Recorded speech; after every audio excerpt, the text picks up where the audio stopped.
Welcome back to the deep dive. Today we are wading into some incredibly turbulent water. We really are. Usually when we pull a source about quitting bad habits, Hmm. whether that is smoking or drinking or gambling, we expect to talk about health. Right. Lung capacity, liver enzymes, that sort of thing. Exactly. Maybe saving a few $1,000 a year. Yeah. But the source material we are covering today, it takes that standard self-help narrative, throws it on the ground, and just sets it on fire. It certainly does. We are looking at a book that completely reframes the nature of addiction. It is titled Quitting Vice, Drop Smoking, Avoid Alcohol, Shun Gambling, and Virtue Verdis. And it is by Conrad Riker. Yes. And right off the bat, the title alone suggests this isn't just about stopping a behavior. It is about, well, reclaiming something lost. Before we even get into the meat of this, because trust me, it is dense and it is highly controversial, I need to remind everyone listening right now. Yes, definitely. If you want these deep dives delivered straight to you, hit that like and subscribe button immediately. We break down the books that the mainstream tends to ignore, and you really do not want to miss what we have coming up. You really don't. And honestly, if you find yourself agreeing with the premise we are about to discuss, you should just open up a new tab and check Amazon Kindle and Google Play Books right now to buy the book, because we are only scratching the surface today. Right. So regarding Quitting Vice, the first thing you need to understand is the genre.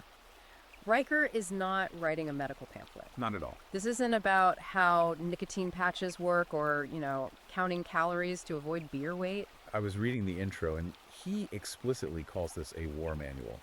That sets a very specific tone for the reader. It does. It is essentially a piece of edutainment.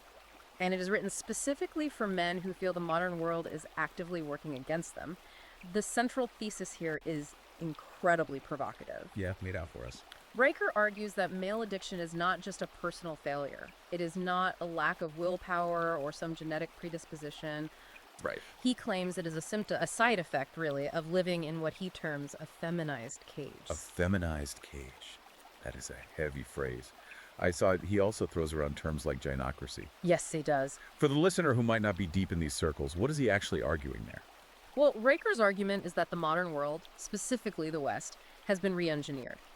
He suggests that society is now specifically designed to keep men weak, docile, and dependent. Wow. In his view, vices like smoking or gambling aren't just bad habits. They are the pacifiers that men use to cope with living in a cage that goes entirely against their biology. So he is saying the system is rigged. He goes much further than that. He analyzes the history of major institutions, so we're talking schools, courts, the media, and he argues you have to understand the history of our institutions before they were captured by feminists and Marxists. Captured. Right. He explicitly identifies those ideological forces.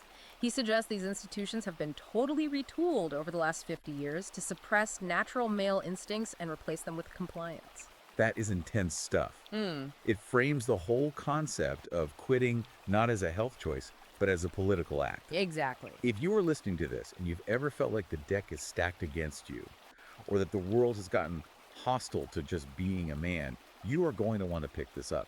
Again, Amazon Kindle and Google Play Books. It is definitely a deep rabbit hole. Let's unpack this feminized cage concept, though. Yeah. Because he starts really early on with the education system. He does. He traces the roots of this suppression straight back to childhood. Riker argues that the way we raise boys today is fundamentally at odds with their biology. Right. He points to specific examples of how the education system has shifted. He brings up a wild case study regarding preschools in Sweden. Oh, I marked this section. The language policy, right? Yes. He highlights preschools that have banned the words boy and girl entirely. They favor gender-neutral terms like friends or kiddos. Totally erasing the distinction. Exactly. But it wasn't just the words. They physically removed gendered toys. No trucks, no soldiers, no dolls. The goal, according to Riker, is to socially engineer children to believe that biological differences just don't exist. And Riker's take is that you cannot build strong men if you are telling them their instincts are wrong before they can even read. Precisely. But he brings it closer to the American experience, too. He discusses a school in Massachusetts that made headlines for replacing recess with mindfulness circles. They got rid of recess, like running around, playing tag, throwing balls. Gone. Riker argues that traditional recess, which he calls warrior training, is absolutely essential. Oh, I like that term, warrior training. Right. It is where boys learn physics, they learn risk by climbing trees, they learn hierarchy and conflict resolution by organizing games. They figure out who the leader is, you argue over whether someone was tagged or not. Exactly. And replacing that with mindfulness circles where they sit in a ring and process emotions is what Riker calls emotional daycare. Emotional daycare. He argues this trains boys to be compliant subjects who suppress their energy, rather than strong men who know how to channel it. It is that idea that natural boy behavior, being loud, being rough, taking risks, is now treated like a pathology. Yes. Like if you act like a boy, you get sent to the nurse or the counselor for medication. That is the absolute core of his institutional capture theory regarding education. He believes this system creates an entire generation of men who are ashamed of their masculinity. They don't assert themselves. They just obey rules. And then what happens? Well, when they grow up, that suppression manifests as deep-seated anxiety. And what do they do to treat that anxiety? They turn to vice. So the smoking or the drinking isn't the root problem. It's the medication for the problem. Right. Now, moving from childhood to adulthood, he has a section that I found genuinely disturbing. He calls it the Fogel effect. Yes. I am assuming he is referencing Jared Fogle, the subway guy. He is. And it is a dark but really fascinating analysis. Now, Riker obviously calls Fogel a monster. He is not defending him at all. But he argues that Fogel's crimes have been weaponized by the system to dismantle any space where men gather. Weaponized how? Exactly. He tells this story about a chess club in Michigan. This was an all-boys chess club. And we are not talking about a rowdy biker gang here. We are talking about kids learning the Sicilian defense. Right. Just playing chess. And it was shut down Why would anyone shut down a kids' chess club? because a suburban mother complained to the school district. She didn't claim any actual abuse happened. She cited the Fogel effect, arguing that all boy groups create spaces where abuse can happen. You're kidding. The mere existence of men or boys gathering without female supervision was flagged as a potential threat. That sounds like Minority Report. Just total pre-crime. Riker argues that guilt by association is now the absolute standard for men. He contrasts this with a girls' yoga club in the exact same district that meets in a dark gym with no supervision and nobody bats an eye. It is massive double standard. I think he quoted a feminist legal theorist here, Catherine McKinnon. Yes. He cites her work to explain the ideology behind this. McKinnon has argued that male desire is structurally violent. Structurally violent? Right. And Riker claims this viewpoint has completely seeped into policy, meaning the system treats every single man like he is one bad day away from being a predator. And the result, according to the book, is isolation. Men just stop gathering. They stop forming what Riker calls iron brotherhoods. They are terrified of being labeled or accused of something, and when you isolate a man, you remove his support network. Yeah. You leave him alone in his house with his thoughts, and that is exactly when the vice creeps in. So you have schools suppressing boys, and you have culture demonizing male spaces. But then he pivots to the legal system, and this is where it gets incredibly concrete. He calls it the legal and economic trap. This segment focuses heavily on how the justice system punishes what Riker considers traditional male virtues, specifically the instinct to protect and to provide. The story that really stuck out to me here was the James Beard case in Texas. Yeah. Can you walk us through that? Because it sounded like a total nightmare scenario. It is a harrowing account. Beard was a mechanic living in a quiet suburb. One night, he hears a noise in his garage. He goes out, armed, and finds a man trying to steal his tools. The intruder lunges at him, and Beard shoots. See, in Texas, you would think there's an open and shut self-defense case. You really would think so. But Beard ended up sitting in jail for 18 months before the charges were eventually dropped. He lost his job, he lost his savings, and his reputation was ruined. That is insane. Riker uses this to illustrate his point that the system actively punishes protectors. He discusses this concept of the reasonable woman standard in court. I have heard of the reasonable man standard in law. What is the reasonable woman standard? It is a shift in legal interpretation. Actions are judged not by tactical necessity or rational defense, but by whether they would cause fear in an average woman. Oh, wow. Riker argues this feminizes the law entirely. If a man acts with necessary aggression to neutralize a threat, but that aggression looks scary to a female juror or a female judge, he is penalized for it. So if you act like a warrior, you go to jail. If you act like a victim, you get sympathy. That is exactly his assessment. But where he really digs in, and this is where he gets very specific about financial ruin, is the chapter on marriage and divorce. He calls it the marriage plantation. Yeah, he really does not mince words there at all. He compares no-fault divorce to canceling a gym membership. He argues that the legal structure of marriage has shifted from a permanent partnership into a massive liability for men. He tells the story of James Thompson, a neurosurgeon. Oh yeah, the yoga instructor story. Right.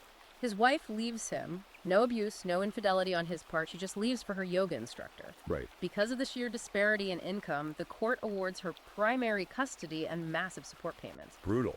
Thompson ends up working 3 shifts a week, living in a tiny studio apartment, just to cover the payments for a house he isn't even allowed to enter.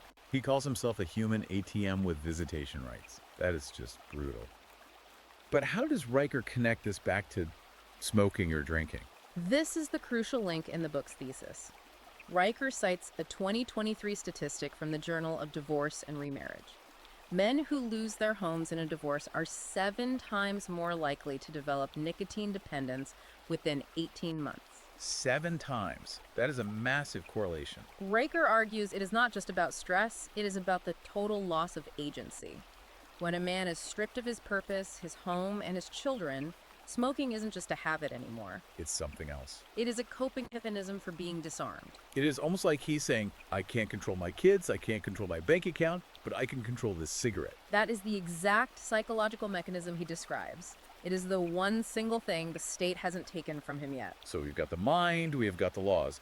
Now let's talk about the body. Because segment 3 is all about chemical warfare. And he's not just talking about nicotine here. He goes pretty hard on the modern diet. He calls it the diet of defeat.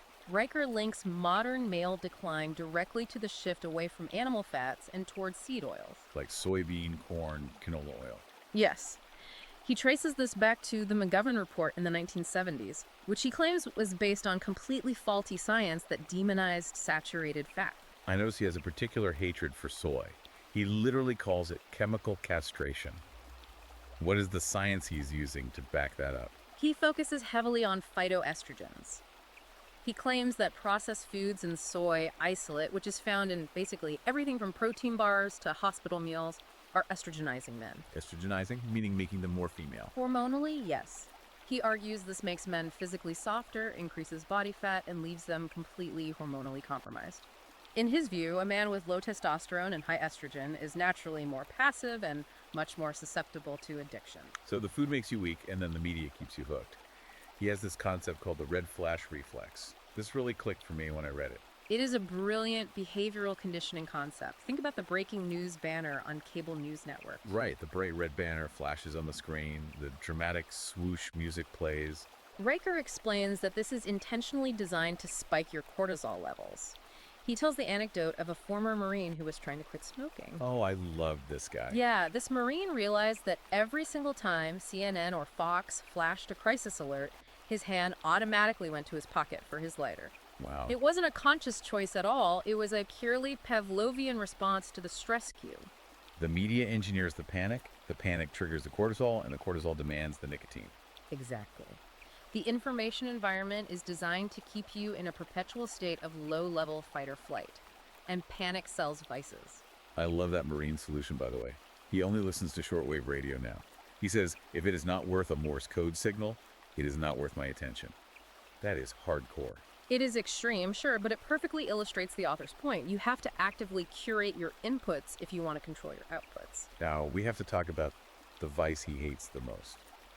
He dislikes cigarettes, he dislikes booze, but he absolutely loathes vaping. Oh, he saves his most vitriolic language for the vape pen. Surrender with a USB port. I laughed out loud when I read that. He views vaping as the ultimate feminization of smoking. It is clean, it is scented like mango or creme brulee, it is super convenient. Right, he doesn't leave ash everywhere. Exactly. But he argues that by switching to vaping, you aren't quitting anything. You are just outsourcing your addiction to a tech bro in a black turtleneck. That image is hilarious, but it is also kind of stinging. He says it is weakness disguised as innovation. Like people say, look at me, I am healthy, I am not smoking tar. But Riker argues you are still entirely a slave to the chemical. And you are feeding a corporate machine that literally rebranded addiction as a lifestyle tech product. Riker demands total cessation. He says gradual quitting, like weaning off with vapes or patches, is for cowards. So we have painted a pretty bleak picture here. The schools are against you, the courts are a trap, the food is poison, and the media is hacking your brain. It is bleak. But Riker doesn't just leave you there to rot. Segment 4 is the solution. And it starts with something he calls iron brotherhood. This goes right back to the isolation we talked about earlier. Riker argues that modern therapy, what he dismissively calls trauma dumping, is not how men heal. Right. He believes men heal through shared action. He brings up the men's sheds movement. I wasn't actually familiar with this before the book. Started in Australia and moved over to the UK. It is basically communal spaces where men gather to do woodwork, fix engines, just work with their hands together. Sounds great. It does. But Riker highlights the media controversy surrounding it. The BBC apparently ran a piece questioning if these sheds were breeding grounds for right-wing extremism. Because men were building birdhouses. Because men were gathering without women and without state supervision.